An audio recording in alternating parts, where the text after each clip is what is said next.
ভাই আরিসা গরু হাটে যাবেন, একটা কুরবানির জন্য বড় গরু কিনতে যাবো, 1 লাখ টাকা বাজেট। কি বলেন ভাই, 1 লক্ষ টাকা? এত বড় গরু কিনবেন? ভাই আমি আমার কালী পূজার জন্য ছাগল কিনি, কিন্তু ভাই 10-15 হাজার টাকার বেশি আমার সামর্থ্য নাই। গরিব লেভেলে নাই। ঠিক আছে, ভাড়া কত? 200 টাকা।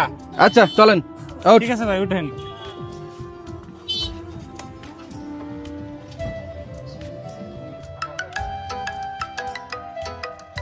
এই গাড়ি বন্ধ করলেন কেন? ভাই 1 মিনিট। হ্যালো জুয়েল বাবু, আপনার মায়ের লিভারে টিউমার হয়েছে, অপারেশন করা জরুরি। আমার মায়ের লিভারে টিউমার হয়েছে। যদি আজকের মধ্যে 1 লক্ষ টাকা ব্যবস্থা করতে না পারেন, হয়তো আপনার মাকে বাঁচানো সম্ভব হবে না। কি? 1 লক্ষ টাকা? এত টাকা আমি কিভাবে ম্যানেজ করব? যত তাড়াতাড়ি সম্ভব 1 লক্ষ টাকা ব্যবস্থা করেন। ঠিক আছে, রাখি। ভাই শুনছেন, উনার মায়ের নাকি লিভারে টিউমার হয়েছে, 1 লক্ষ টাকা লাগবে। তোর এটা নিয়ে এত চিন্তা করতে হবে কে? সমস্যাকে আমাকে নাকি? সমস্যা হলো ওনার। এই ভাই কি হইলো, গাড়ি চালান না কেন?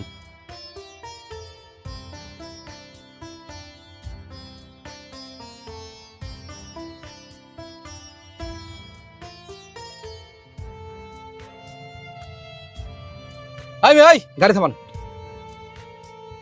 আপনি এমনি গাড়ি চালাইতেছেন, এমনি গাড়ি চালাইলে আমি হাটে যা কুরবানির জন্য গরু কিনতে পারলাম না তো। আজ বাদে কাইল ঈদ। বাপুস চল তো, অন্য গাড়িতে যাম। ভাই চলেন না, টাকাটা আমার খুব দরকার। আপনার টাকার দরকার, আমি কি করুম? যেই জ্বালা যন্ত্রণা শুরু করছেন রাস্তাঘাটে, আপনার ভাড়া হইলো 200 টাকা আসলো, অর্ধেক পথে নেমে গেছি, এনার 100। বাপুস চল ভাই, আরে যাম। ওঠ। 1 লাখ টাকা কি যে করি, কই পাই? দেখ, মনে হয় ভাইদের। এ ভাই, ইস, ভাই তো চলে গেল।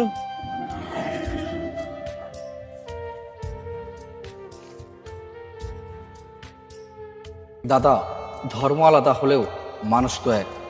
মা সবারই মা। এই টাকা দিয়ে মাকে বাঁচান। এই ব্যাগে 1 লক্ষ টাকা আছে। আশা করি আপনার মায়ের অপারেশন হয়ে যাবে। ইতি আপনার সাথে খারাপ ব্যবহার করা যাত্রী মোহাম্মদ সবুজ।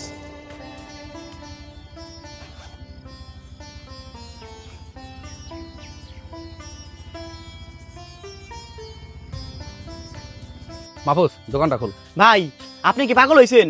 কুরবানির জন্য গরু কেনা বাদ দেয় উনারে সব টাকা দিয়ে দিলেন।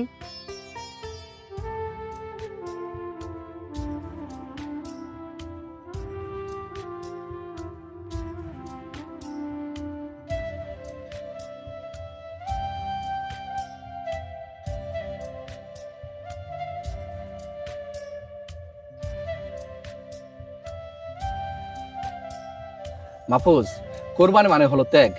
আমি 1 লাখ টাকা দিয়ে গরু কিনবো, আমি শোনার পরেও ওই 1 লাখ টাকার অভাবে একজন মানুষ মারা যাবে, এটা কি ইবাদত হলো? আমি গরু কিনি নেই, কিন্তু আমি একজন মায়ের জীবন কিনছি। ধর্ম যাই হোক, মানুষ বাঁচানোই আসল পণ্য। আমাদের প্রিয় নবী হযরত মুহাম্মদ সাল্লাল্লাহু আলাইহি সাল্লাম বলেছেন, আল্লাহর কাছে পশু রক্ত মাংস কোনো কিছুই পোষায় না, বরং পোষায় তোমাদের তাকওয়া। নবীজি আরো বলেছেন, সৃষ্টির সেবা করাই আল্লাহর প্রিয় ইবাদত। ভাই আপনি ঠিক বলেছেন। আয়, দোকানটা খুল।